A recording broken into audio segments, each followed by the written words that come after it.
Hello दोस्तों, मेरा नाम दीपिका है और मेरी उम्र 25 साल की है। मैं सूरत की रहने वाली हूँ। मैं बहुत एक सामान्य परिवार से हूँ। मेरे घर पर मेरी माँ और एक छोटी बहन है।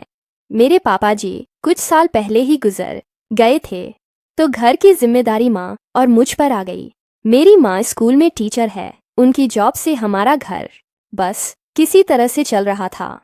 18 साल की उम्र में मैंने अपनी 12वीं की पढ़ाई पूरी कर ली थी और कुछ काम की तलाश करने लगी, पर मुझे मन का सा काम नहीं मिल पा रहा था। पर एक दिन मेरी किस्मत बदल गई। एक शाम को 7-8 बजे मैं घर जाने के लिए बस स्टॉप पर खड़ी थी, पर कुछ साधन नहीं मिल पा रहा था। तभी एक कार आकर मेरे बगल में रुकी और कार में सवार आदमी ने मुझसे पूछा, कहीं जाओगी क्या? मैंने ना में सर हिला दिया, पर उसने बोला, डरो नहीं मुझसे, रात होने को है। अगर कहीं जाना है तो बता दो, नहीं तो कोई बात नहीं। मैं सोचने लगी कि बात तो सही है कि रात होने वाली है, अब पता नहीं कुछ साधन मिलता भी है या नहीं। तो मैंने उन्हें बता दिया। वो बोला, मैं वहीं से होकर गुजरूंगा, चाहो तो चल सकती हो। मैं पीछे वाली सीट पर बैठ गई। कुछ दूर जाने के बाद ही उसने मुझसे पूछा, क्या करती हो? मैं बोली, अभी कुछ नहीं कर रही, अभी बस हायर सेकेंडरी की पढ़ाई पूरी की है। हम दोनों ऐसे ही बात करते रहे। उसको इतना तो पता चल गया था कि मैं काम की तलाश कर रही हूँ, पर उसने कुछ बोला नहीं। ऐसे ही मेरा घर आ गया और मैं गाड़ी रोकने को बोली। गाड़ी रुकने पर मैं उतर गई और थैंक्स बोली। उसने मुझे रुकने को कहा और मुझे अपना कार्ड दिया और बोला, अगर काम की ज़रूरत हो तो मेरे ऑफिस में कुछ जगह खाली है, अगर चाहो तो एक बार आकर देख लेना। मैंने कार्ड लिया और थैंक्स बोलकर घर चल दी। पहले तो मैंने ज्यादा ध्यान नहीं दिया, पर रात में सोते वक्त उस आदमी की याद आई।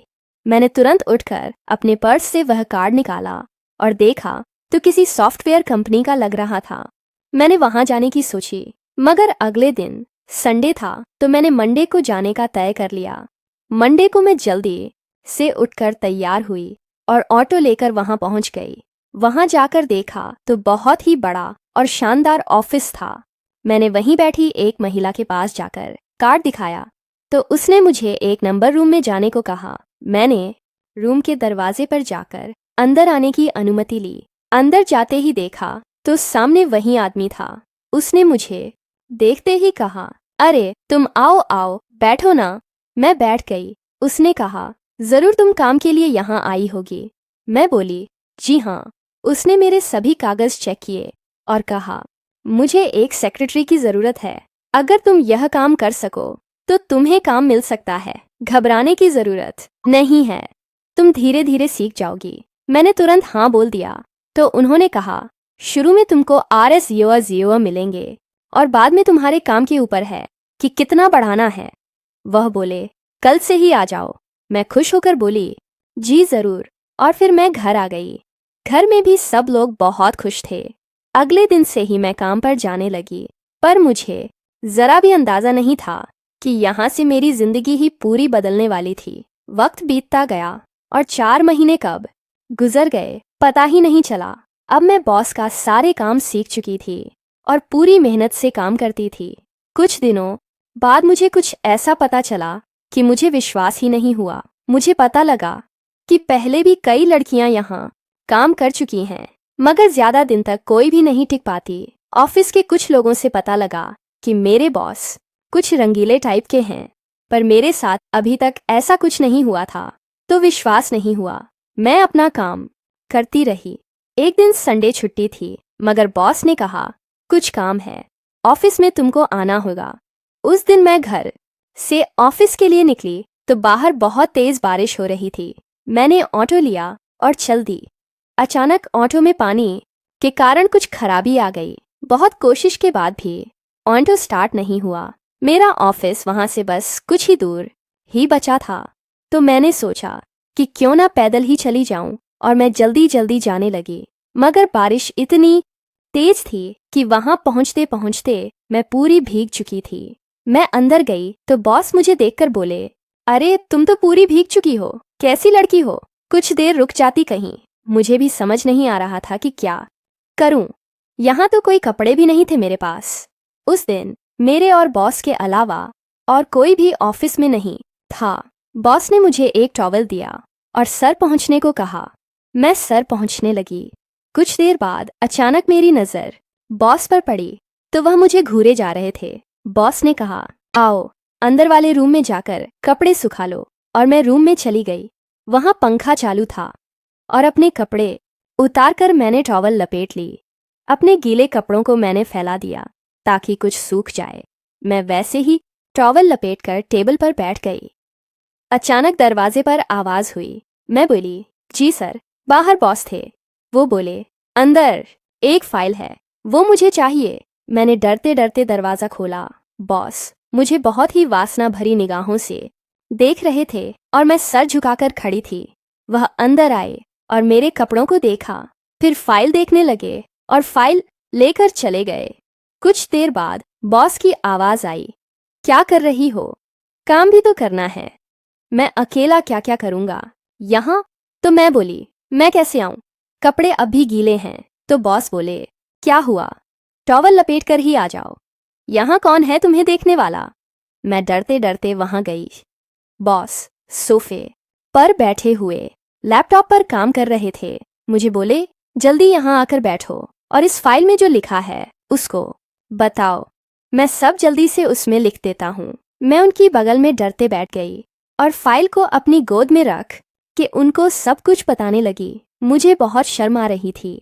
मैं बार बार टॉवल को ठीक करने जा रही थी। अचानक ही टॉवल खुल ना जाए, उसी समय बॉस ने अपनी टांग मेरी टांग से सटा दी। मैं बिल्कुल सन्न रह गई मगर कुछ नहीं बोली। मेरे कुछ न कहने पर वह मेरा फायदा उठाकर और भी ज्यादा मुझसे चिपक कर बैठ गए। अब मुझे बहुत बुरा लग रहा था मगर पता नहीं क्यों मेरे अंदर कुछ अजीब सा हो रहा था। करीब 20 मिनट बाद बॉस ने लैपटॉप बंद किया और बोले, आज तो कोई नहीं है, जाओ तुम ही चाय बना लाओ। मैं उठी और बाहर किचन में जाकर चाय बनाने लगी। चाय बनाकर जब मैं लौटी तो बॉस वहाँ नहीं थे। मुझे कुछ अजीब सा लगा। टेबल पर चाय रखकर मैं अंदर वाले रूम में गई। देखा तो देखती रह गई। मैं तुरंत वापस आ गई और डर कर सोफे पर बैठकर बॉस को आवाज़ लगाई, सर चाय बन गई है। वो तुरंत आ गए और मेरी बगल में बैठ गए। इस घटना से मेरा दिल जोर जोर से धड़क रहा था। मैंने डरते डरते बॉस को चाय दी। हम दोनों चाय पीने लगे। उन्होंने अचानक कहा, दीपिका तुम बहुत सुंदर हो। मैं कुछ नहीं बोली, बस थोड़ा सा मुस्कुरा दी। उन्होंने चाय पीकर कप टेबल पर रख दिया और अपना एक हाथ मेरी टांग पर रख दिया। मैंने जल्दी से हाथ उनका हटा दिया तो वह बोले, क्या हुआ? मैं खामोश थी। वो मेरे और करीब आ गए। मुझे अलग सा महसूस हो रहा था। उन्होंने मेरा एक हाथ पकड़ते हुए कहा, दीपिका मैं तुमसे एक बात कहना चाहता हूँ। मैं बोली, जी सर कहिए क्या बात है? वह बोले, क्या तुम अपनी इस जॉब से खुश हो? तो मैंने हाँ में सर हिला दिया। वह, सर मैं क्या कह सकती हूँ? तो वह कहने लगे, मेरे ऊपर नहीं, यह तो तुम्हारे ऊपर है कि तुम क्या चाहती हो, पक्की नौकरी या फिर टाइम पास नौकरी। मैं बोली, वो कैसे? वह मेरा हाथ दबाते हुए बोले, अगर जैसा मैं कहूँ तुम वैसा करने को राजी हो जाओ तो कल से ही तुम्हारी नौकरी यहाँ पर पक्की समझो। मैं सब कुछ समझ रही थी मगर फिर भी पूछ लिया, क्या करना होगा मुझे सर? उन्होंने जो बताया मैंने वह सुनते ही तुरंत अपना हाथ उनसे छूटा लिया और बोली, सर मैं ऐसी लड़की नहीं हूँ, यह सब मैं नहीं कर सकती। आप ऐसा सोच कैसे सकते हैं? वह बोले, मेरी एक बात समझ लो दीपिका, अगर जिंदगी में आगे बढ़ना है तो कहीं ना कहीं तो समझौता करना ही होगा। मैं तुमको जोर जबरदस्ती से नहीं कह रहा हूँ, जो भी होगा तुम्हारी मर्जी से होगा और तुमको हर तरह से हेल्प भी करूँगा। तुम और तुम्हारा परिवार एक अच्छी जिंदगी जी सकते हो, सोच लो। इतना कहकर वह उठे और बोले, मैं बाहर से एक सिगरेट पीकर आता हूँ। अगर तुमको मेरी बात मंजूर है तो रुकना, नहीं तो चली जाना। मैं बुरा नहीं मानूंगा। जैसा अभी तक चल रहा है सब वैसा ही चलता रहेगा। और वह इतना कहकर चले गए। मैं अकेली बैठी सोचती रही कि क्या करूं। मन में आया कि चली जाऊं। तभी मेरे मन में आया कि अगर मैंने बॉस की बात नहीं मानी तो वे कुछ दिनों में ही मुझे नौकरी से निकाल देंगे। तो पता नहीं फिर नौकरी मिलती है या नहीं। और घर की हालत भी ठीक नहीं है। छोटी बहन की पढ़ाई को भी देखना है। अगर मैं बॉस की बात मान लेती हूँ तो घर और अच्छे से चल सकता है। और मैं वापस आकर सोफे पर बैठ गई। कुछ देर में बॉस आए और आते ही मुझे देखकर उनके चेहरे पर एक मुस्कान आ गई। वो बोले, तुम गई नहीं, मतलब कि तुम मेरी शर्तें मानने को तैयार हो। मैं उनकी तरफ देखकर बोली, हाँ, पर आपको पहले मेरी नौकरी पक्की करनी होगी। वह बोले, हाँ बिल्कुल, कल ही। और फिर मुझे अपनी कार से छोड़ने मेरे घर चल दिए। घर पहुंचकर उन्होंने मेरी माँ को खुशखबरी भी दे दी कि मुझे नौकरी में पक्का कर दिया गया है और मेरी सैलरी अब 20 सीने और जाजिरा से 500 कर दी गई है। मेरे घर पर सभी बहुत खुश थे, मगर उनको क्या पता था कि मैं आज अपने आप को बेचकर आई थी। ऐसे ही एक सुबह मैं ऑफिस के लिए तैयार हो रही थी कि तभी बॉस का फोन आया और मुझे अपने फार्म हाउस पर आने को बोल दिया। कहने लगे कि घर में बता दो कि 2-3 दिन के लिए बाहर जाना है। मैंने अपने बैग में कुछ कपड़े रखे और माँ को बताकर मैं सीधा वहीं चली गई। मैं जानती थी कि पक्का वही काम होगा जिसके लिए मैं ये जॉब कर रही हूँ। जब वहां पहुंची और अंदर गई तो देखा कि कुछ और लोग भी वहां मौजूद थे। मैंने सोचा कि शायद कोई मीटिंग होगी। सब बैठकर किसी काम के लिए बात कर रहे थे। 2-3 घंटे तक मीटिंग चलती रही। मीटिंग खत्म होने के बाद बॉस ने फार्म हाउस के नौकर को बुलाया और कान में कुछ कहा। वह तुरंत किचन में गया और बहुत कुछ खाने पीने का सामान ले आया। उसमें एक केक भी था। बॉस ने मेरे हाथ से केक कटवाया और सबने नाश्ता किया। उसके बाद सभी लोग जाने लगे। बॉस उन लोगों को बाहर तक छोड़ने गए। मैं वहीं पर बैठी रही। जब बॉस वापस आए तो मैंने देखा कि बाकी सभी लोग तो जा चुके थे, लेकिन उनमें से एक आदमी नहीं गया था। बॉस ने मुझे फ्रिज से वाइन लाने को कहा तो बॉस ने कहा, 2 गिलास क्यों लाई हो, एक और लेकर आओ। तुम भी तो हो। मैंने मना कर दिया, सर मैं नहीं पीती। तो बॉस ने कहा, रोज नहीं पर आज खास दिन है, आज तो पीना ही होगा। मैं कुछ देर रुकी, फिर जाकर एक और गिलास ले आई। बॉस ने तीनों गिलास में वाइन और आइस डाली और मुझे एक गिलास दिया। मुझे बहुत कड़वा लग रहा था, मगर किसी तरह मैं पूरा पी गई। मुझे तुरंत ही नशा सा लगने लगा। उस आदमी ने बॉस के कान में कुछ कहा। बॉस ने मुझे पास आकर बैठने को कहा। उस आदमी ने मेरा गिलास उठाया और अपने हाथ से मुझे पिलाने लगा। मैंने बॉस की तरफ देखा तो बॉस ने कहा, अरे कोई बात नहीं, पी लो। अगर प्यार से पिला रहे हैं तो मुझे कुछ अच्छा नहीं लग रहा था। तभी बॉस ने कहा, दीपिका सुनो, यह यहाँ 2 दिन तक रुकने वाले हैं और इनकी सेवा के लिए तुमको यहाँ इनके साथ रहना होगा।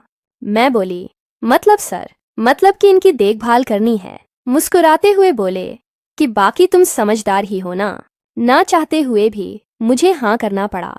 बॉस बोले, चलो मैं अब चलता हूँ। फिर वह बोले, अगर कोई प्रॉब्लम हो तो मुझे फोन करना। मैंने हाँ में सर हिला दिया, मगर अंदर से अजीब सा डर था कि मैं कहाँ फंस गई आज। वो आदमी मुझे बड़ी ही गंदी निगाहों से देख रहा था, जैसे खा ही जाने वाला था मुझे। बॉस के ऊपर आज मुझे बहुत गुस्सा आ रहा था कि मुझे किसके साथ छोड़कर चले गए हैं। मेरा सारा नशा हवा में उड़ चुका था। नौकर भी मुझे बड़े गौर से देख रहा था। जब मैंने उसे अपने पास बुलाया और उसका नाम पूछा तो उसने अपना नाम मुझे गोपी बताया। वह किसी गांव का लग रहा था।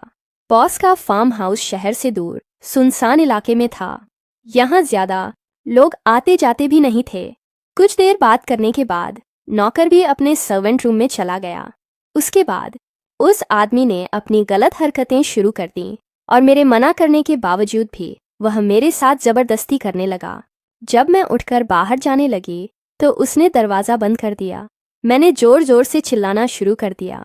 मेरी आवाज़ सुनकर नौकर दौड़कर अंदर आ गया। वो दरिंदा मेरे साथ मारपीट करने लगा। तभी नौकर ने एक टेबल उठाकर उस दरिंदे के सर पर दे मारी, जिससे वह वहीं पर गिर गया और वहां से भागने लगा। नौकर ने उसे वहां से भगा दिया। उसके बाद नौकर ने मुझसे कहा, मैम साहब, आप यहाँ पर क्यों आई थीं? आपको शायद पता नहीं यहाँ पर कब से ऐसा चल रहा है। उस बेचारे नौकर ने अपनी नौकरी की परवाह किए बगैर मुझे बचाया था। उसके बाद मैं वहां से सीधा अपने घर गई और माँ के पास जाकर रोने लगी। जब मेरी माँ ने मुझसे पूछा तो मैंने उन्हें सारी सच्चाई बता दी। उसके बाद मेरी माँ ने कहा कि आग लगे, ऐसी नौकरी को हमें नहीं करानी, ऐसी नौकरी जहां बेबस औरतों का फायदा उठाया जाता है। मैंने बॉस को फोन करके खरी खोटी सुनाई और कहा मुझे नहीं चाहिए आपकी नौकरी। उसके बाद आज भी जब कभी उस बात को याद करती हूँ तो मेरा दिल दहल जाता है। हमारे यहाँ कुछ लोग ऐसे होते हैं जो अपने बिजनेस को बढ़ाने के लिए किसी भी हद तक जाने को तैयार हो जाते हैं। उन्हें अपनी कामयाबी के आगे कुछ भी दिखाई नहीं देता। तो दोस्तों, यह थी आज की कहानी। आपकी क्या राय है इस कहानी पर? हमें कमेंट में ज़रूर बताएं। वीडियो अच्छी लगे तो लाइक करें।